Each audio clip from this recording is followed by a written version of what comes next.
Undermining the self. What does it mean to undermine the self?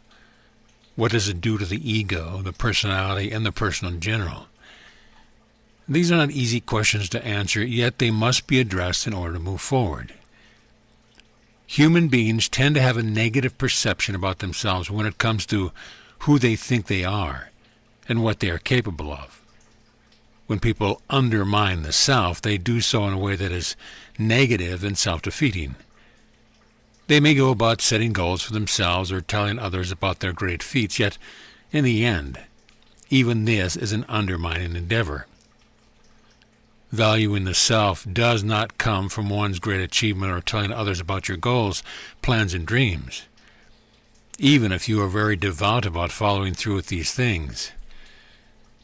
When we talk about undermining yourselves, what we are referring to is your inner dialogue, the voice that tells you you are not good enough, or that you must be better than all others, or that you must achieve the same financial status as your neighbor in order to feel worthy and fit in with society.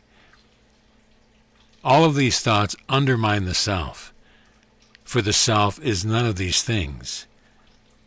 Your true self is an authentic, realized being, much like Jesus, Buddha, or any of the other prophets that humans have come to idolize. It is not so much because of what they did, but for what they retained or remembered while they were human. They knew their divinity, and in the presence of such divinity and light, others were drawn to them. Yes, they were wise and performed miracles. This is not what set them apart and drew the following which they had. People were drawn to them simply because they reflected back to them their own divinity. These people were a reminder to others. When Jesus said, "You can do all this and more," this is what he is referring to, not his miracles or not even his knowledge.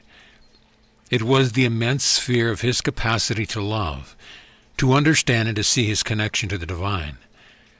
This is the message he was trying to impart. This, too, is what we convey. When people undermine the parts of themselves which they feel are unlovable or un-anything, what they are doing is denying their own divinity. All humans have human flaws, but it does not detract from who they are. So to focus on one's shortcoming or to create a false self based on all you have accomplished simply undermines the true part of yourself, which does not need accolades, accomplishments, or anything else for that matter.